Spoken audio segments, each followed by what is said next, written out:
Hello, and welcome to Wellness Wednesday with 3W.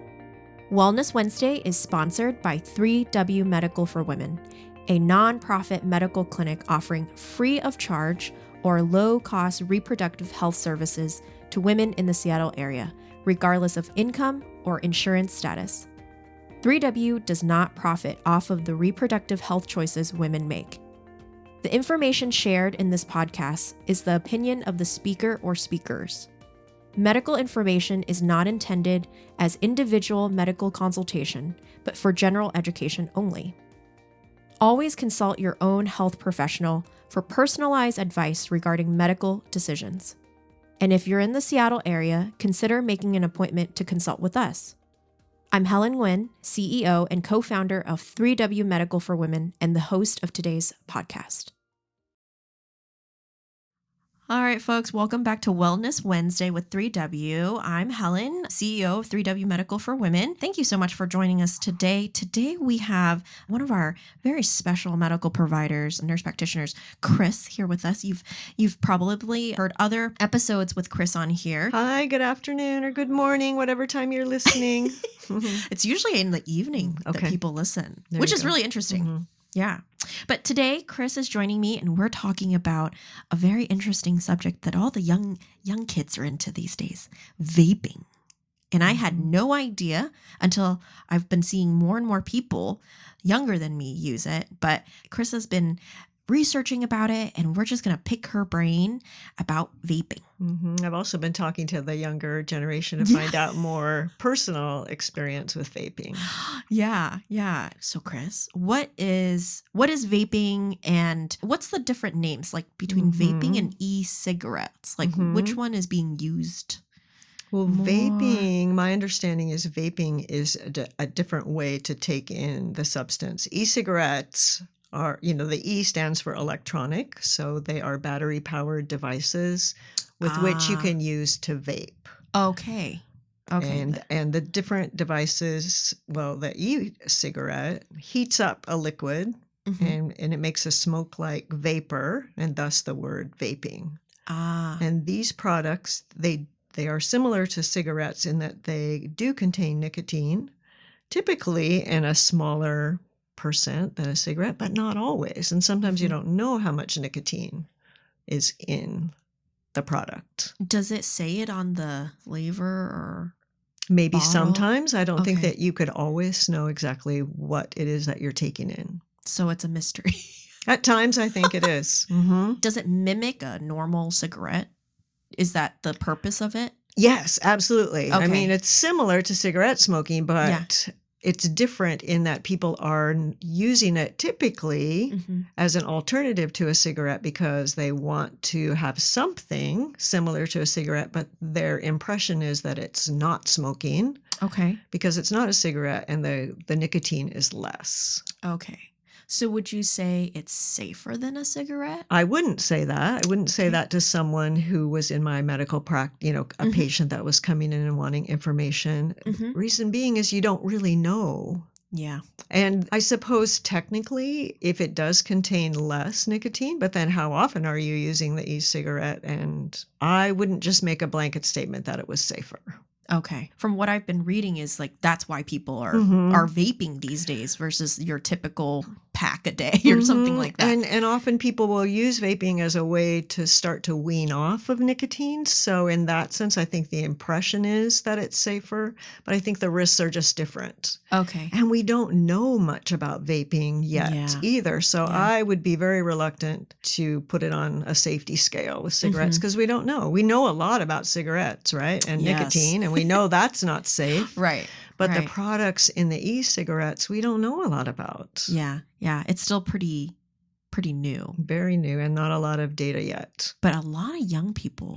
It's really that younger 15 to 19, I think that's the largest group that's using it. Wow. Okay. So is it addictive? Yes. It is. It is addictive. Then how does it wean you off of cigarettes? Which is so interesting, that mentality. Yeah. And so I would say if you are wanting to get off cigarettes, let's use a method that has some research behind it. Yeah. You know, the nicotine patches, the nicotine gum, there are medications that you can use. And those we know are known and researched and evidence-based. Let's avoid something that we don't know much about, and that would be the e-cigarettes and the vaping products. Okay. I didn't know that they were addictive because that would beat the purpose of getting on to vaping to beat the smoking habit. But Definitely addicting. Yeah, that's interesting. Well, because it has nicotine. It does. Okay. From my research, and Helen, you've been reading about it too, the younger set really enjoys the flavor part of it too. Yeah, I've been reading that they like the different sugary flavors. flavors. And one of the CDC articles that I was reading, it says they're really into like the fruity candy dessert, sweet stuff. Yeah. I wonder what that would do. Does that do anything to your weight? Oh, I don't know. I didn't read that has been looked into yet. I don't know if anyone is looking at that research wise. But it definitely could, predispose you to craving that sweetness. That's what I was thinking is like, I don't think that's a stretch at all. Because if you have that's like a problem for our culture, we know. Yeah. Yeah. I was just thinking like, okay, why are they addicted to that? And because sugar is addictive. So I'm wondering if that's another part of the addiction to vaping versus just your normal cigarette. Is it the vaping flavor, or is it just a habit that becomes ingrained in someone at a very early age? Yeah. And then, of course, there is the nicotine, which we know is addictive. Yes. How expensive is vaping? It is expensive. So the cost that I read about, anywhere between hundreds of dollars a year to thousands of dollars. The numbers that I have are anywhere from, and I don't know exactly, the source is a manufacturer called Ruthless Vapor. But the numbers are from, and they're very precise. Yeah. $387 to $5,082 per year. Per year? Where are these kids getting this money? That is a bit mysterious, isn't it? Wow. After school job going to give you that kind of money? Yeah. Gosh. Where are these young people getting this type of money to be vaping that much? $5,000. Okay. Per year, yeah. Getting back to the flavors, is there more of a health issue if the flavors are more intense or the flavors are sweeter versus the non-sweeter flavors? I didn't see anyone addressing that or looking into that. I'm sure it's possible, but I don't have a firm answer on that. Okay. Yeah, I'm just wondering if the kids think, well, if it's a fruit flavor, it might be a little bit healthier than the desserty flavors. Some folks that I know that vape, they use like, there's so many different flavors now. I think one guy was using like a creme brulee flavor. Wow, yes. Creative advertising. That's what makes me think. Yeah. And from what I've seen with vaping, the e-cigarette itself can be customized to like, you can put jewels on it. Yep. And colors. Yeah, there are all different presentations of the e-cigarettes. Yes, it's and very attractive. Names of them. Yes, and that's part of the marketing strategy. Absolutely. Okay. You did ask about the harmfulness of it. Yeah. So some of the chemicals that are contained in e-cigarettes include acetaldehyde. What's that? Oh, that formaldehyde kind of substances that are used to preserve specimens. Yes. Yeah, so not things that necessarily you would want in your lungs, heavy metals. And those products have been identified by the American Lung Association, so a very reputable source. Yes. Things that you don't want to be taking into your lungs. Yeah. And as much, I think, as people are vaping these days. Like you said, there's this mentality that it's not as bad as a cigarette. But it's still the same. There may be less nicotine, but there are a lot of other things in it that are not safe. So how does someone quit vaping? Is it similar to quitting smoking, the steps that you... Yeah, any substance that you would be trying to come off of. And so if you are someone who is trying to quit, I mean, everyone probably knows someone who has gone cold turkey off of a cigarette or off of alcohol or something like that. So that's not for the faint of heart, but of course that's an option. But if you are not being successful with that, I'd go to your primary care provider and say, what options can you give me? And there are patches, there's gum, there are medications. Yeah. And of course, they vary in ease of use and they vary in price. I would start with those products because we have information, we have research, we have experience with those. Right. Because it's been proven to help you get off of cigarettes. And if vaping mimics that, then it'll probably work to get off of vaping as well. Absolutely. Wow. That would be the thinking. As more and more young people are attractive to vaping, what do you think is a good way to approach young people and saying, like, this is not the same. This is just as bad as cigarettes. Yeah, like that's a tough one. We know that age group is so influenced by their peer group. Yeah. Right? So that's tough. So is it the advertising? Is that where we would want to approach it? Is it with our tobacco industry that we want to make a change? Parents would have some influence. Pediatricians would have some influence, but it may be an older peer, a youth group leader that might have more sway with a young person than maybe a parent. But that doesn't mean I wouldn't talk about it with my young teen. But of course. Somebody in addition to the parent might also be helpful. Yeah. Do you know anything about vaping and oral health? I didn't see anything about that, but it would make sense. Yeah, because I was thinking that oral cancers would increase, I wonder. Because if it mimics cigarettes, then I wonder if that's the case. That's a good question, and I don't think that it's a stretch. Yeah. It may be that we just haven't started collecting that data, or that vaping is new enough that we haven't seen that yet. Yeah, I wonder what it does to your teeth and all of that stuff. Probably not good things. Probably not good things. If it has like nicotine and all of that stuff. And those toxic chemicals. Yeah. So, folks, everything in moderation. If you're trying to get off of vaping, probably not do it like every hour or carrying it around. Or have people died from vaping, Kris? People have. I was telling Helen before we started the podcast that one source that I looked at said 68 deaths in the United States so far. Yeah. And that have been reported. Yeah. There could be more than that we don't know about. But yes, people have died already.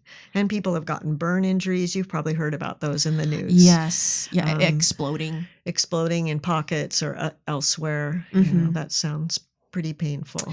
Yeah. Emergency room visits are not cheap. Yes. These days. So that can add to the cost if you're vaping and have an injury. Yeah, because you're heating up a liquid in this little funnel. By your face. By your face. Probably not a good idea, folks. Yeah. Secondhand smoke in cigarette is always really bad. Is vaping smoke usually as bad? I would assume so. Again, I don't know. Just because it's a rather new. Yeah, it's new. That anyone is looking at that. But nicotine, we know, secondhand smoke, and there's nicotine in e-cigarettes. So I would assume yes. Yeah.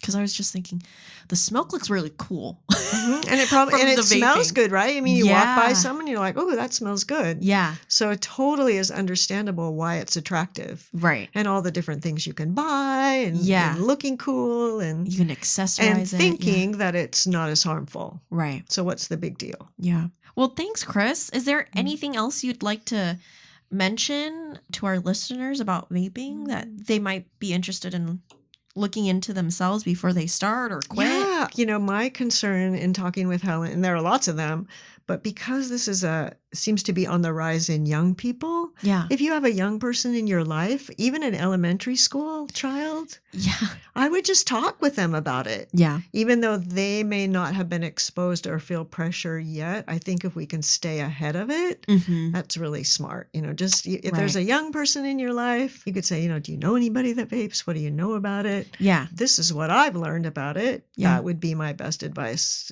in just kind of getting the word out to the young people. Right. Well, you heard it, folks, from Kris. Maybe vaping is not the answer to getting off of cigarettes, as we don't have a lot of answers to our questions these days. There hasn't been a lot of studies and research about the side effects of vaping. There's already people that have died from it. Maybe this is not the next habit to pick up.